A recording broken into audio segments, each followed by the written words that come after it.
And अस्सलाम वालेकुम everyone. I hope कि आप सब लोग ठीक होंगे।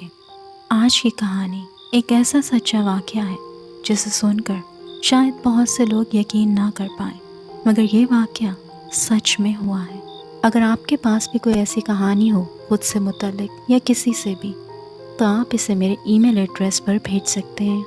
चलिए आज की कहानी की तरफ बढ़ते हैं।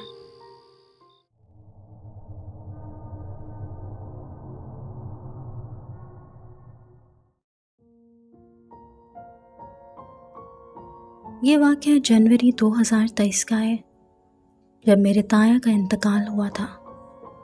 वो कराची के एक इलाके गुलिस्तान जौहर में रहते थे। जब उनका इंतकाल हुआ तो हम सब रिश्तेदार उन्हें सुपुर्द खाक करके वापस आ गए। एक हफ्ते बाद उनकी कब्र पक्की करवाने के लिए हम दोबारा कब्रिस्तान गए। सारा काम ख़त्म करके हम दिन में ही वापस घर आ गए थे, मगर उस रात 12 बजे के करीब अचानक इतनी तेज़ बारिश शुरू हुई कि मुझे फ़िक्र होने लगी, क्योंकि कब्र उसी दिन पक्की हुई थी। तो डर था कि कहीं ताज़ा सीमेंट बारिश से बह ना जाए और कब्र ख़राब ना हो जाए।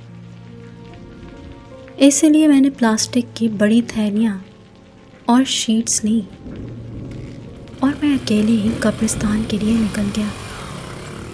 रात के तकरीबन 12:30 बज रहे थे जब मैं वहाँ पहुँचा। वहाँ बिल्कुल सन्नाटा था, बारिश अभी भी हो रही थी। सच तो ये है कि मुझे डर लग रहा था, क्योंकि मैं ज़िंदगी में पहली बार इतनी रात को अकेले कब्रिस्तान आया था। बस उस वक्त मुझे कब्र की फ़िक्र थी, इसलिए मैं अकेला ही निकल पड़ा। बारिश इतनी तेज़ थी कि मैं अपने मोबाइल का टॉर्च भी ऑन नहीं कर सकता था। दिल में ख्याल आया कि वापस लौट जाऊं, जैसे आपकी छठी हिस्स आपको वार्न करती है। मगर फिर सोचा, यहाँ तक पहुँच गया हूँ तो अब वापस नहीं जाना चाहिए। बस मैंने दिल में आयतुल कुर्सी पढ़ी और कब्रिस्तान के अंदर कदम रख दिया। ताया की कब्र कब्रिस्तान में काफ़ी अंदर की तरफ थी। रात का वक्त था और हर तरफ पुरानी कब्रें थीं, लेकिन दूर से कब्रिस्तान में एक हल्की सी रोशनी नज़र आ रही थी, जो मुझसे काफ़ी फासले पर थी। शायद वो लालटेन की रोशनी थी। मुझे यही लगा कि वहाँ रहने वाले गोरकन के कमरे से ना आ रही हो। मैं आगे बढ़ा। जो थोड़ा बहुत मुझे नज़र आ रहा था, मैं बस रास्ता बनाता हुआ आगे बढ़ता जा रहा था। बड़ी मुश्किल से मैं ताया की कब्र तक पहुँच गया। कब्र खैरियत से थी। मैंने जल्दी से उसे प्लास्टिक शीट से कवर किया और इसी दौरान बारिश भी काफ़ी कम हो गई। मैंने वहाँ दुआ की और वापसी के लिए पलट गया। अभी मैं थोड़ा ही आगे बढ़ा था कि अचानक मुझे महसूस हुआ कि मेरे पीछे कोई चल रहा है।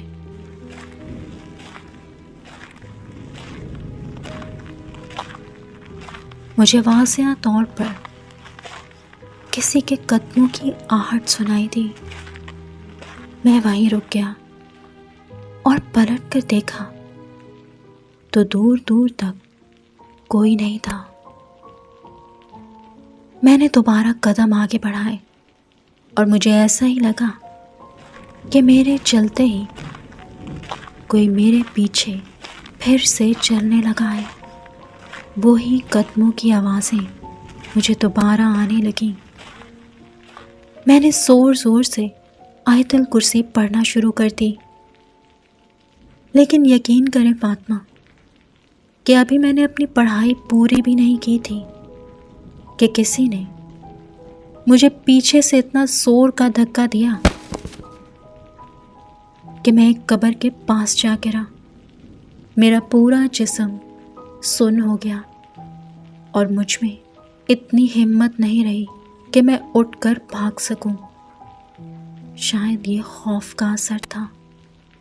बारिश होने के बावजूद मुझे अपने चेहरे पर किसी की गर्म सांसें महसूस हो रही थीं। मैं खौफ के मारे बस वहीं लेटा रहा और दरूद शरीफ पढ़ता रहा।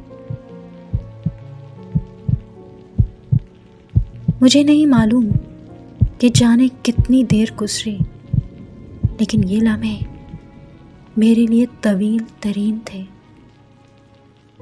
और तभी मुझे दूर से वही रोशनी करीब आती दिखाई दी जो मैंने कब्रिस्तान में दाखिल होते वक्त देखी थी। कोई मेरे पास आकर रुक गया। मैंने डरते डरते देखा तो वो कब्रिस्तान का गॉर्कन था, एक बुजुर्ग आदमी जिसने हाथ में पुरानी लालटेन पकड़ी हुई थी और कंधे से छतरी टिकाई हुई थी। उसने मुझसे पूछा कि मैं इतनी रात को आखिर यहाँ क्या कर रहा हूँ। मैंने उसे सारा वाक़या सुनाया तो उसने कहा, बेटा, यहाँ रात को अक्सर ऐसे वाक़यात पेश आते हैं। ये कब्रिस्तान जितना पुराना है, इससे वाबस्ता कहानियाँ भी उतनी ही पुरानी है। यहाँ रात को हरगिज़ मत आना और अकेले तो बिल्कुल नहीं। इसके बाद उसने मुझे फ़ौरन उठने का कहा। मुझे भी उसको देखकर थोड़ा हौसला मिला और मैं जल्दी से उठकर वहाँ से निकलने लगा। वो मेरे साथ साथ चलने लगा, लेकिन मैंने एक बात महसूस की कि मुझसे बात करते और साथ चलते वक्त भी वो बार बार पीछे की तरफ परेशानी से देख रहा था, जबकि अब मुझे पीछे से किसी की आहट महसूस नहीं हो रही थी। वो मुझे वहाँ तक ले आया जहाँ से मुझे कब्रिस्तान का दाखिली दरवाज़ा अब साफ नज़र आ रहा था। वो वहीं रुक गया और मुझे वहाँ से निकल जाने का कहा। मैंने जल्दी से कदम आगे बढ़ाए और अभी मैं चंद कदम ही चला था कि मुझे ख्याल आया कि मैं उसका शुक्रिया अदा करना तो भूल ही गया और ताया की कब्र का भी बता दूं ताकि वो उसका ख्याल रखे। लेकिन जब मैं पलटा तो अब वहाँ कोई भी नहीं था। मैंने हैरत से जल्दी जल्दी चारों तरफ देखा कि शायद कोई जाता दिखाई दे, और उसके हाथ में तो लालटेन भी थी, लेकिन मुझे ना अब वहाँ कोई रोशनी दिखाई दे रही थी और ना वो बूढ़ा गॉर्कन। कब्रिस्तान में वही पहले वाला सन्नाटा फैल गया था। ये देखकर मेरे हाथ पांव फूल गए और मैं जल्दी से वहाँ से निकल गया।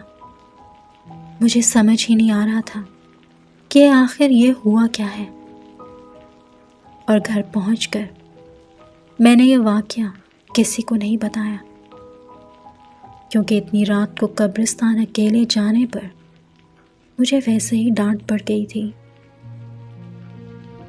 उस रात के बाद से मैंने कसम खा ली कि मैं कभी रात के वक्त कब्रिस्तान नहीं जाऊंगा।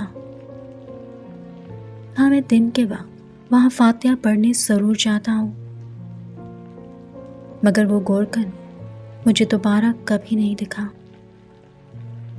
ये कब्रिस्तान कराची के एक पुराने इलाके में वाक़या है, जिसकी एक तरफ क्रिश्चियंस का कब्रिस्तान है। अब मैं आपको एग्जैक्ट लोकेशन तो नहीं बता रहा, लेकिन इससे आपको अंदाज़ा हो जाएगा। ये वाक़या छोटा सा था, लेकिन मेरे लिए ये एक नाकाबिले फरामोश वाक़या था और मेरे जहन में आज भी कई सवालात छोड़ जाता है। उस रात उस कब्रिस्तान में वो क्या चीज़ थी जो मुझे फॉलो कर रही थी? जिसने मुझे धक्का भी दिया था। लेकिन उससे बढ़कर ये सवाल आता है कि वो गोरकन कौन था, क्योंकि उस दिन के बाद वो उस कब्रिस्तान ने मुझे कभी दिखाई नहीं दिया। और मुझे ऐसा ही लगता है कि शायद उस रात किसी नेक मखलूक ने मेरी मदद की थी वहाँ से जिंदा सलामत निकल जाने में।